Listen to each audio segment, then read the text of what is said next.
ministers to the people, you would think that if he has asked a question, he would give them the answer so they understand better. Right? But what does Jesus do instead?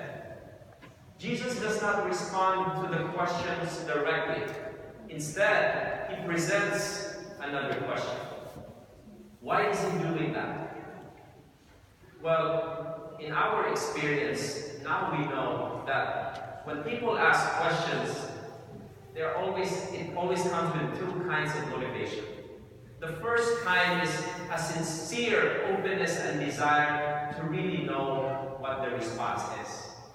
But sometimes people ask questions not in order to know the answer, but they know something they think they already know, and they're just testing someone whether they say the right response.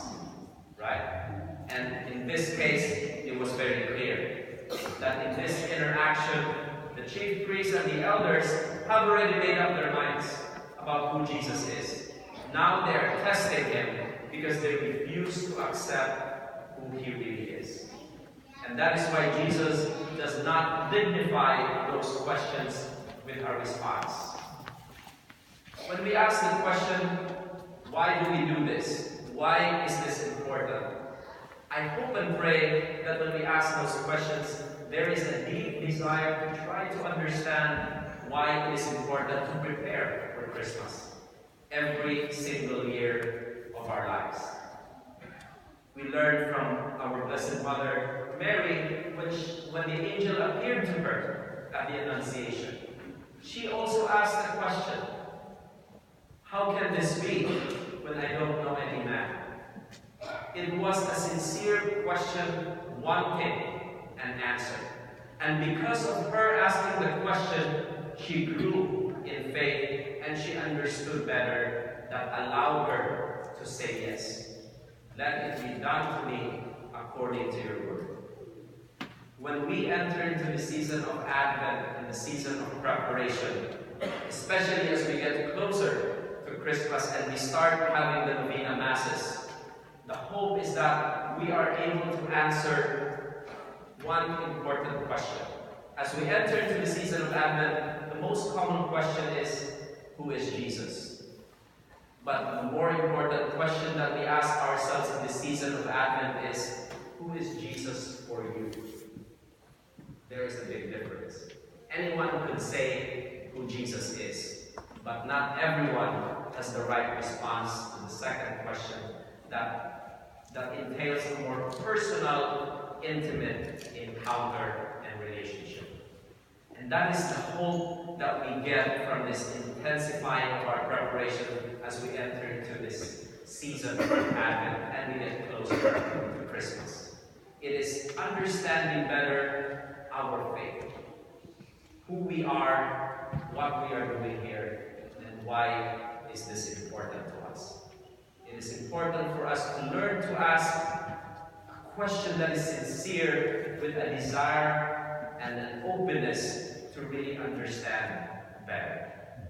In fact, if we go back to yesterday's Gospel, do we still remember it? Gaudete Sunday. Who still remembers the Gospel reading yesterday about St. John the Baptist? Questions were asked, right? What are we supposed to do? There was an openness, there was a desire to understand and know better. Questions are important for as long as it allows us to open ourselves to deeper faith and understanding. Sometimes, unfortunately, as human beings, we have a tendency to put God in a certain category or box. We could get stubborn. We ask questions, but not necessarily wanting to know the answer. When we ask for something in prayer, we know exactly what we want. We know how we want to act, how we want our prayers answered. And if it doesn't happen our way, then maybe God did not answer our prayers. Right? We could be stubborn. It is important for us to learn from the encounter between Jesus, the chief priest, and the elders. Question should be sincere and it should open our hearts to understand God's will. That is what prayer is all about. That is what the season of preparation is all about. 3 things we can accomplish in the season of Advent, especially in the next 9 Masses in which we intensify our preparation. The hope for the Simbang Masses is that after we end our preparation and enter into the season of Christmas, our heart should have been softened by then. Our faith would have increased and our love should have grown. If we don't open ourselves to those changes, then every single year we do this is just pointless. It's just one of the things that gives us an excuse to dress up, meet our friends, and share a meal after Mass and sing Filipino songs. It might remind us of home, but it should do more than that. It should allow us to question more so that we grow in our understanding. That is what this season of Advent is all about. So I continue to challenge each and every one of you, each and every single one of us, to keep asking the right questions. Because God, in His mercy and love and goodness, always gives us the grace to understand that, so we can grow in our faith. The whole point of all this is conversion. The whole point of all this is a change of a heart. And that's what we strive for every single time we come to the celebration of the sacraments. May we be open to that. May we be sincerely open to the graces. As we go back to the saying that I shared with you from the very start of this homily, when we keep talking, we might only be repeating something that we already know in our minds.